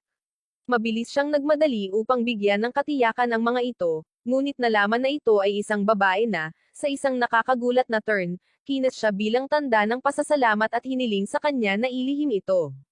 Kinabukasan, ikinwento ni Sai ang mga kamakailang pangyayari, ngunit tiniyak ni Rary na maayos ang lahat, at hindi na kailangang pag-isipan pa ito. Habang papalabas ng kwarto si Sai, muling nag-cross ang landas nila ni Kina. Ipinaalam niya sa kanya na plano niyang pumasok sa klase ng mas regular mula ngayon, na ikinagulat niya. Gayunpaman, pagkatapos niyang umalis, napagtanto ni Sai na magsisimula ang bakasyon sa susunod na araw, kaya walang silbi ang desisyon ni Kina. Samantala, pabalik sa klase, tinanong ni Hatori si Kuroni tungkol sa kasal na iminungkahi niya noong isang araw para malaman kung nagbibiro siya or ano, at sumagot si Kuroni na hindi siya nagbibiro. Casual niyang binanggit na alam niya ang background ng pamilya ni Hatori, at nagpadala na siya ng opisyal na imbitasyon sa kanyang ama, at tinanggap niya ang kahilingan para sa isang formal na pagpupulong ng kasal, na ikinagulat niya. Ilang taon na ang nakalilipas, isang mayamang lalaki ang bumisita sa bahay ampunan ni Sai upang magbigay ng ilang mga donasyon, at habang ang mga bata ay nagpasalamat sa kanya, sinabi niya sa kanila na magpasalamat sa Diyos sa halip, dahil ginawa lamang niya ang inaasahan sa kanya bilang isang mananampalataya. Naging mapanghamon si Sai at sinabing hindi siya nagpapasalamat sa ilang mythical god na wala. Nagalit ang lalaki at sinabihan siyang humingi ng tawad, ngunit nanatiling matigas ang ulo ni Sai, sa kabila ng pagsisikap ng mga madre na balaan siya. Sa kainaitan nito, sinabihan siya ng isang madre na minsan kailangan niyang iyuko ang kanyang ulo kahit tama siya, ngunit sumagot si Sai na sisiguraduhin niyang hindi na ito mangyayari sa kanya habang siya ay nabubuhay. Bumalik sa kasalukuyan, si Hatori ay nagsimulang mag-alala tungkol sa kung paano niya ito sasabihin kay Sai na gustong makipagkita ng kanyang ama tungkol sa proposal ng kasal. Nahuli siya ni Kuroni dito at sinabing alam niya ito. Nahihirapan siyang i-proseso ito dahil iniisip na niya ang sarili sa kama ni Sai.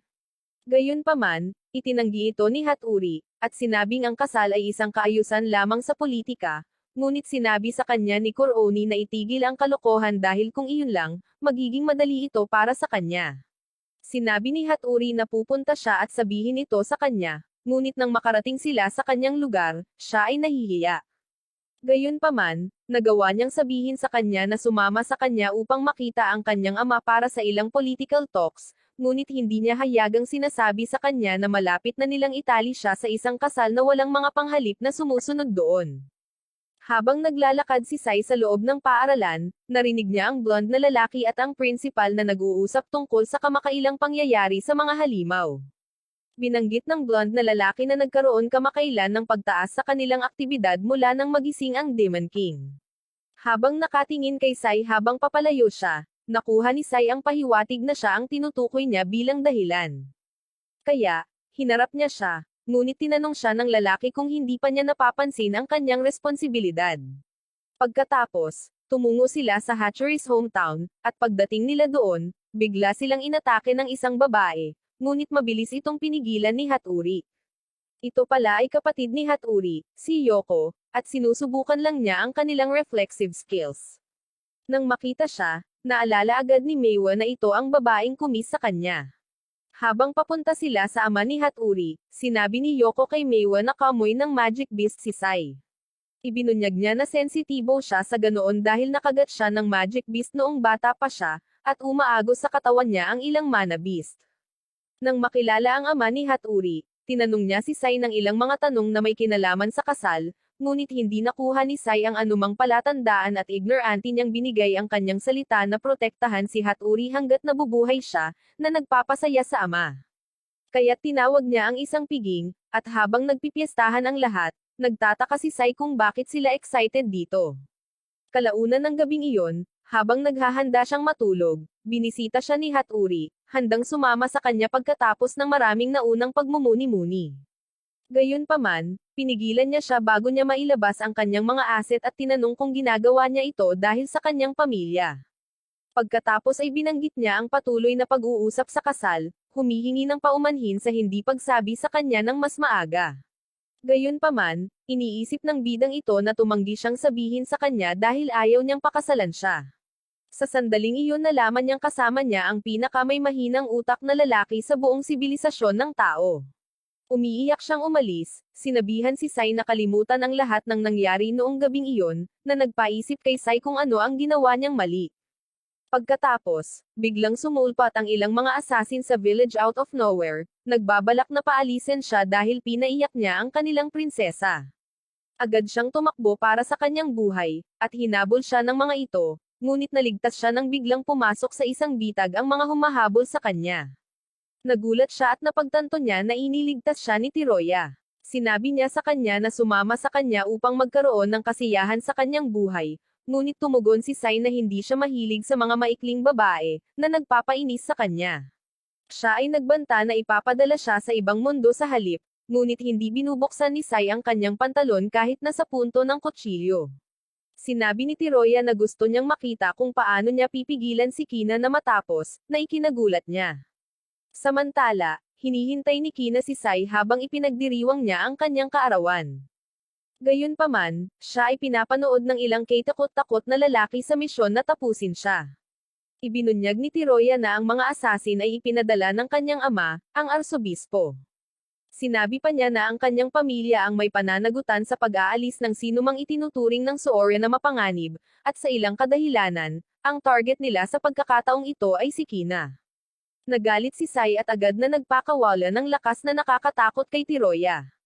Agad siyang tumakbo, at nagpakita si Koroni, na nagsasabing hindi siya makakakuha ng anumang mga katanungan. Sinabi ni Sai sa kanya na dalhin siya sa akademya, ngunit tumanggi siya, sinabing nagtatrabaho siya para sa laban at ang kanilang desisyon ay ganap. Si Sai gayunpaman, ay iginiit na pumunta, at sinabi niya sa kanya pagkatapos na kailangan niyang pigilan siya sa lahat ng mga gastos habang inilabas niya ang kanyang baril. Ngunit pagkatapos, ibinaba niya ang kanyang baril at lumapit kay Sai para mahaylan nito ang kanyang buntot, at ma-deactivate siya. Samantala, si Yoko, na nasa paligid din, ay biglang nagsimulang mag-react sa magic beast mana sa loob ng kanyang katawan. Si Sai ay hindi nagbibigay ng pakitungkol dito, at lumakad sa isang kalapit na puno upang buksan ang isang portal na nagdadala sa kanya sa akademya.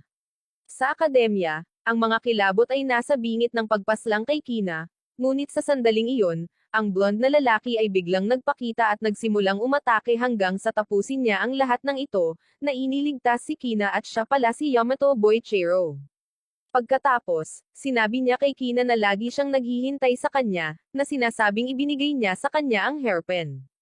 Dumating si Sai sa sandaling iyon at nagulat siya na nailigtas ni Yamato si Kina. Gayunpaman, tumugon si Yamato na si Kina ay isang pagkakakilanlan, na plano niyang pagsamahin upang makuha ang malaking katawan na kailangan upang masakop ang mga Diyos. Ito ay nagudyok kay Sai na tanungin siya kung bakit nag-utos ang Soorya na tapusin siya ngayon, at sinagot ni Yamato na siya ay tinanggihan ng mga Diyos. Napagtatanto na iniligtas lamang ni Yamato si Kina dahil sa kanyang makasariling pagnanais na gamitin siya, pinakawalan ni Sai ang kanyang kapangyarihan, na sinasabing paprotektahan niya ito. Pinutol ni Yamato ang braso ni Sai, ngunit agad itong muling nag-regenerate.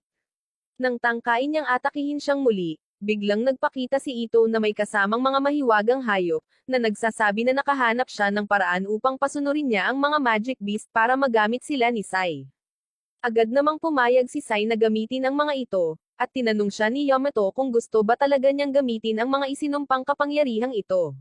Sumagot si Sai na tatapusin niya ang kwentong ito kung saan ipinag-utos ng Diyos ang pagkasawi ng mga tao. Nang marinig ito, sinabi sa kanya ni Yamato kaya siya ang Demon King, dahil siya ang wawasak sa mundo. Habang ang dalawang lalaki ay naghahanda sa pag-aaway, ang mga magic beast ay umaalingaw-ngaw sa loob ng akademya, na ginawang gumuho ang buong lugar. Nang makita ito, hinugot ni Yamato ang kanyang espada, handang harapin si Sai. Nalilito si Ito, at itinuro na ang mga pag-atake na nakabatay sa mana ay hindi dapat maging posible sa shielded domain na ito, ngunit nagkibit-balikat lang si Sai at sinabing ang pag-atake ay walang kinalaman sa mana. Samantala, si Meiwa ay nagmamadali patungo sa larangan ng digmaan sa kanyang brave suit, iniisip kung si Sai ay tunay na naging rogue. Patungo kay Tiroya, pinapanood niya ang lahat ng ito, nasa sabik para sa ilang aksyon. Biglang sumulpat ang kanyang ama, puno ng dugo at halos hindi kumapit sa buhay. Sa kanyang huling hininga, sinabi niya sa kanya na si Yamato ang gumawa nito sa kanya at dapat niyang ipagpatuloy ang legacy ng kanilang pamilya. Tumango si Teria, pagkatapos ay diretsyong tinapos siya. Sa panig ni Ito, pinapanood ng kanyang pamilya ang lahat ng nangyayari sa live na TV, at nagpa siya ang kanyang ama na oras na para pumasok.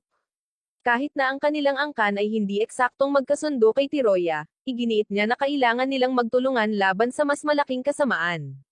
Sa sandaling iyon, nagpakita ang lola ni Hatori at iniabot sa kanya ang espada ng pamilya, isang espada na matagal nang hindi nabubunot. Tila, ito ay nagbubukas lamang kapag ito ay gusto nito, kaya ito ay karaniwang isang espada na may mga isyu sa pangako. Bumalik sa larangan ng digmaan, si Sai at Yamato sa wakas ay nagharap. Napakalakas ng espada ni Yamato, at hindi na makakasabay ang mana regeneration ni Sai.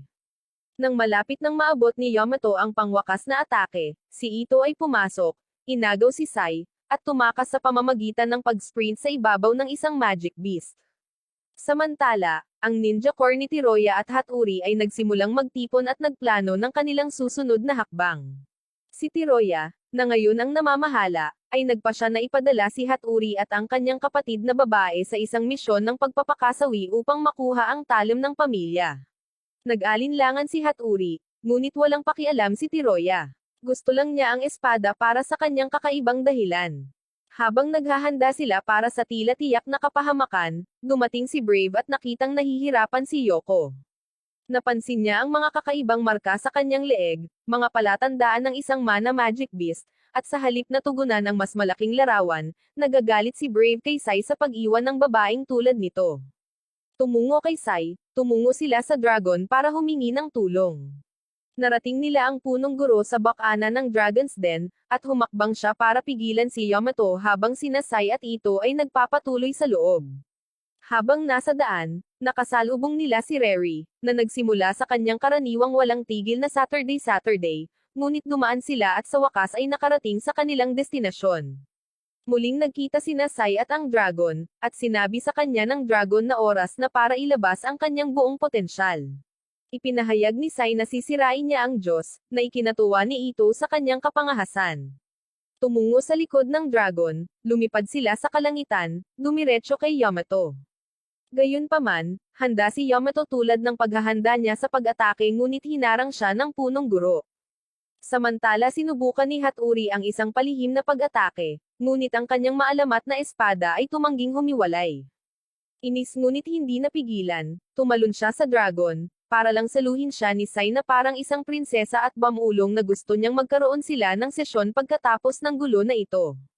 Pagkatapos, nang walang babala, inihulog niya lang siya sa dragon. Na parang hindi pa sapat ang gulo, biglang nagpakita si Brave at inatake ang dragon, humanga ngunit hindi nabigla.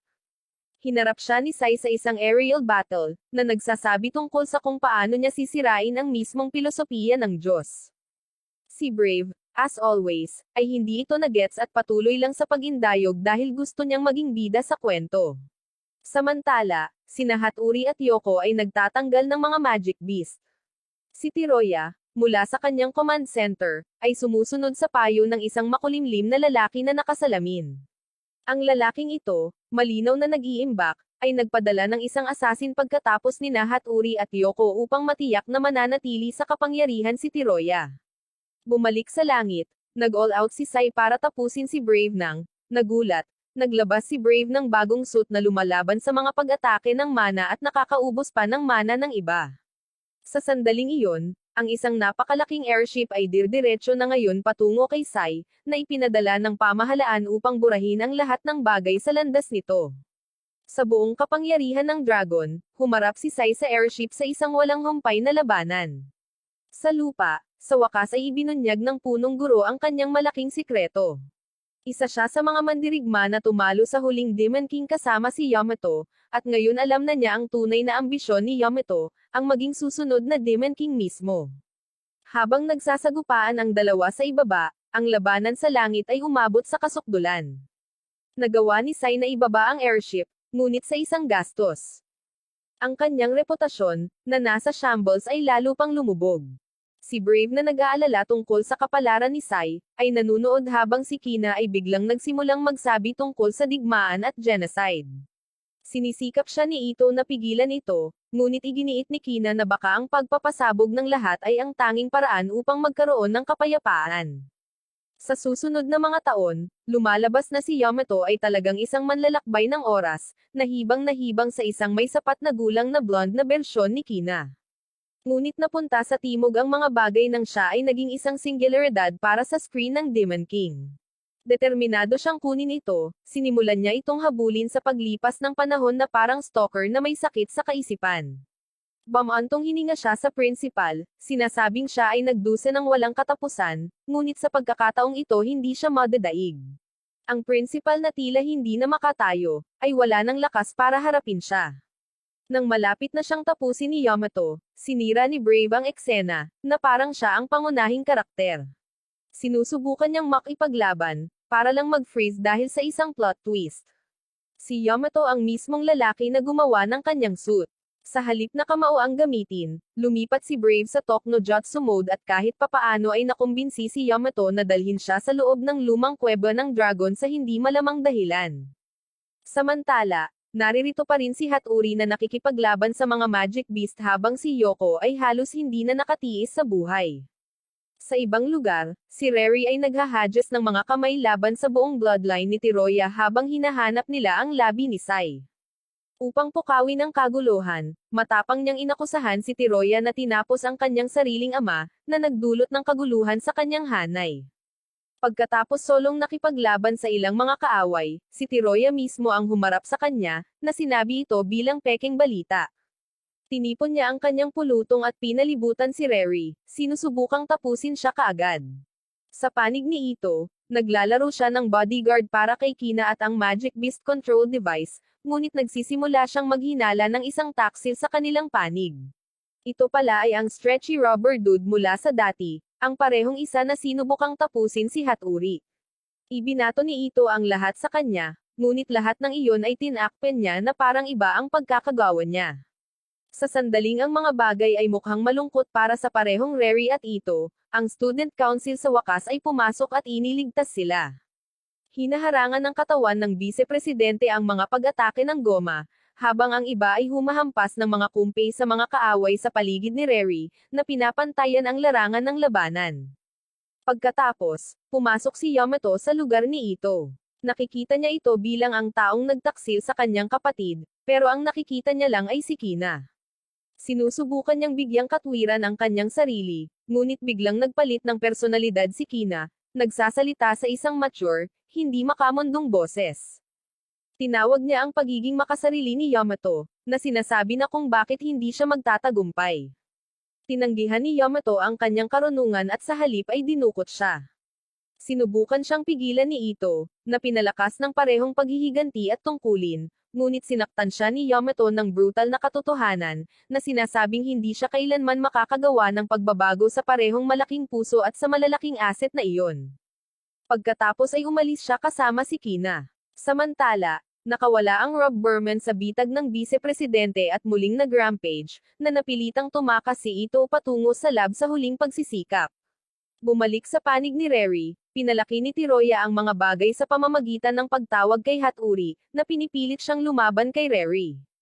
Tumanggi si Haturi noong una, ngunit nang magbanta si Tiroya na gagamitin si Yoko bilang leverage, wala siyang pagpipilian kundi sumunod, na nagdarasal na kahit papaano ay buhay pa si Sai. Siya ay humakbang upang lumaban, ngunit bago ang anumang bagay ay bumaba, ang sariling tagapayo ni Tiroya, ang parehong puppeteer na gumapang na nagpababa ng airship, ay nagtaksil sa kanya at nagsimulang tapusin ang kanyang mga tauhan. Lumalabas na bahagi siya ng Simo-8 at naniniwalang si Tiroya ang tumapos sa kanyang ama. Dahil sa kaguluhan na nagbibigay sa kanila ng pagbubukas, ang Student Council ay nakatakas habang tinalo ni Rary si Haturi. Sinabi niya sa kanya na kung mailigtas niya ang kanyang kapatid, mahusay. Kung hindi, walang sama ng loob, dahil halos walang silbi si Haturi. Si Tiroya, nang makitang gumuho ang kanyang mga plano, ay nagpa siya na tapusin si Yoko sa kanyang sarili. Ngunit bago niya magawa, nagpakita si Brave, iniligtas ang kanyang side chick at inalis siya doon sa tabi ni Yamato. Samantala, sa lab, si Ito at ang Bise-Presidente ay naglagay ng bitag. Habang ang Bise-Presidente ay pinananatiling abala ang Rob Berman, inilabas ni Ito ang malalaking baril, liquid nitrogen. Matagumpay niyang na-freeze at nabasag ang Rob Berman. Ang kanyang mas mababang kalahati ay namamahala upang makatakas, ngunit ang kanyang misyon ay tapos na. Bumalik sila sa larangan ng digmaan upang tulungan ang iba. Sa pag-alis ni Haturi, sa wakas ay nakakuha ng rematch si Rary kay Tiroya. Naghagis sila ng kamay, ngunit si Tiroya ay palihim na tumakas. Pagkatapos, humarap si Rary laban sa puppeteer dude. Sinusubukan niyang tumawag ng tigil labanan, ngunit hindi siya naniniwala dito.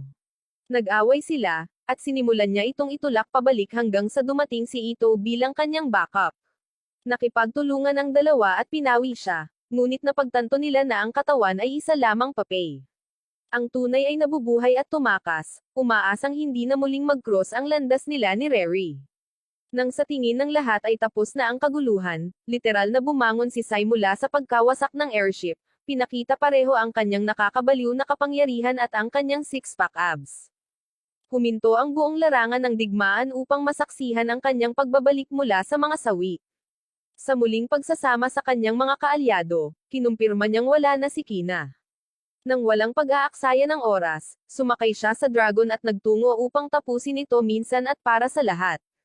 Samantala, binigyan ni Tiroya si Haturi ng huling order na tapusin si Sai, ngunit sa wakas ay nagpa siya si Haturi na yumay na siya. Sinabihan niya si Tiroya na tumahimik at opisyal na tumalikod sa kanyang pamilya. Lahat ay nabigla, na nagsasabing wala siyang pagpipilian dahil ang pagsuwi ay masisira ang kanilang lahi. Ngunit tinatanggap ni Haturi ang landas ng pagmamahal kaysa sa tungkulin sa pamilya. Inalis niya ang maalamat na Sora Blade, isang sandata na ipinasa sa kanyang angkan sa mga henerasyon, na ginagawang malinaw na ginagawa niya ang mga bagay sa kanyang paraan ngayon. Sa isang solong slash, tinatapos niya ang lahat ng Allopiers ni Tiroya at ganap na pinangungunahan si Tiroya mismo. Nang malapit na niyang makuha ang huling atake, sumabad si Koroni, sinabing kailangan nila si Tiroya ng buhay upang mabayaran niya ang kanyang mga kasalanan. Samantala, pinapanood ni Haturi si Sai na lumilipad sa abot tanaw, naaalala ang kanyang pangako na magkaroon ng sesyon pagkatapos nito at tahimik na ninais siya ng swerte. Para naman kay Sai, sinimulan niyang sabihin sa dragon ang lahat ng bagay. Inihayag ng dragon na bawat 100 taon, binabago ng Diyos ang mana ng ilang tao, na ginagawa silang mga hari ng demonyo. Sa tuwing masasawi ang isang tao, lumilipas ang isang siglo bago magpakita ang isa pa. Maingat na nakikinig si Sai, na nagpaplanong sirain ang sumpang sistemang ito minsan at magpakailanman. Ngunit bago siya makakilos, muling pumasok si Brave sa eksena, diretsyong lumipad sa kanya para sa isang huling showdown. Magkaharap sina Brave at Sai, ang tensyon sa pagitan nila ay tumitindi. Hinihiling ni Brave na malaman kung bakit sinusubukan ni Sai na alisin ang Diyos. Kalmadong sinabi ni Sai na gusto niyang baguhin ang buong sistema, ngunit ipinagtanggol ni Brave na may mga bagay na dapat protektahan, na itinuro ang babaeng iniligtas niya sa pamamagitan ng pagiging bayani. Sinabi sa kanya ni Sai na walang pakialam, na masisiguro niya ang kanyang kaligtasan kung bibigyan siya ng pagkakataon pero nagalit si Brave. Nang walang babala, naglunsad siya ng isang pag-atake, determinadong patahimikin ang mga ambisyon ni Sai gamit ang kanyang sariling mga kamay. Sa pagsisimula ng kanilang laban, nakakaramdam ang dragon ng matinding takot dahil sa kakayahan ni Brave na tumanggi sa mana. Desperado, tinanong niya si Sai kung paano ito haharapin. Sumagot lang si Sai na haharapin niya ito, at sa gayon ay sumulong siya, na nagpapahintulot sa mapang wasak na welga ni Brave na tumama. Ang pag-atake ay pumawi sa kalahati ng katawan ni Sai, at habang ang enerhiya ay sumire sa kanya, si Brave ay nakaramdam ng matinding pagkakasala.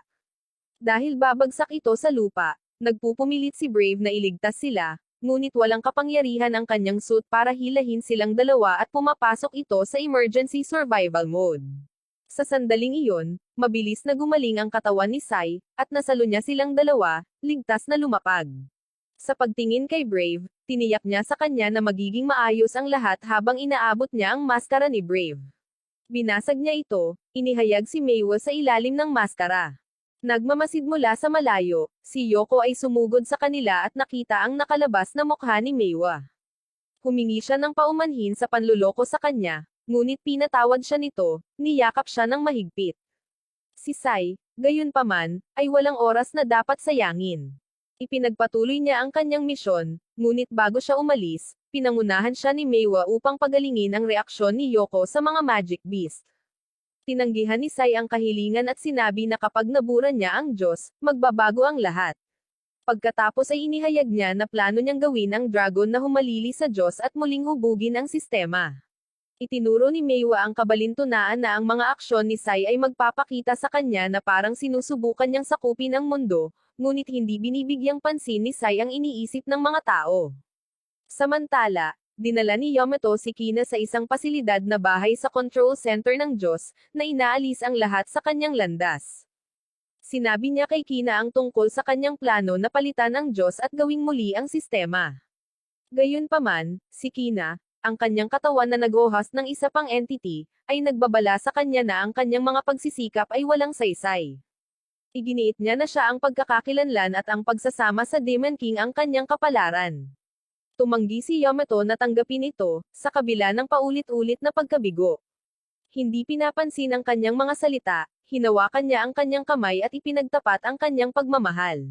Sa sandaling iyon, gumawa si Sai ng isang dramatikong pagpasok, na nagpahayag na ililigtas niya si Kina, sisirain ang Diyos, at sisirain ang kasalukuyang sistema. Si Yamato, na ayaw umatras, ay inilabas ang kanyang talem at umatake. Hinihiwa niya ito sa kalahati, napagtanto lamang na isa pala itong ilusyon. Nagpakita si Sai mula sa likuran at naghatid ng isang mapang wasak na atake, na nagpapalipad sa kanya. Pagkatapos ay nilinaw niya ang kanilang pagkakaiba. Bagamat mukhang magkatulad ang kanilang mga layunin, nilayo niyang alisin ang Diyos, hindi kontrolin ito. Sa sandaling iyon, kinilala ng isang sundalo si Sai bilang ang hari ng demonyo at inihayag ang isang nakakatakot na katotohanan, umiiral ang mga hari ng demonyo upang sumanib sa pagkakakilanlan at pagkatapos ay lipulin ang sangkatauhan bawat siglo. Ginagamit sila ng Diyos bilang mekanismo ng paglilinis. Kinilala ito ni Sai ngunit tumanggi siyang sumanib kay Kina. Nangako siyang sisirain ang cycle. Sinasabi ng mga babae sa pasilidad na ang lahat ay bahagi ng plano ng Diyos. Kung sisirain ni Sai ang Diyos mula sa labas, magdudulot lamang ito ng kaguluhan ngunit hindi natin nagsisay. Tatapusin niya ang mabagsik na siklong ito, na nagpapatunay na ang Diyos ay walang iba kundi isang sistema. Biglang, ang pasilidad ay umakyat sa kalangitan, na nagpapagana sa mga huling depensa nito. Ipinatawag ni Sai ang dragon para sa isang huling misyon. Determinado siyang harapin ito, kahit na nangangahulugan ito ng kanyang sariling kasawian. Si Kina, na ayaw siyang masawi, ay sinundan siya. Sa loob, ang dragon ay nagpasabog ng isang butas sa puno ng buhay, na nagpapahintulot sa kanila na makapasok sa isang pseudo-realm. Binalaan niya si Sai na ang lugar na ito ay lampas sa pangunawa ng tao.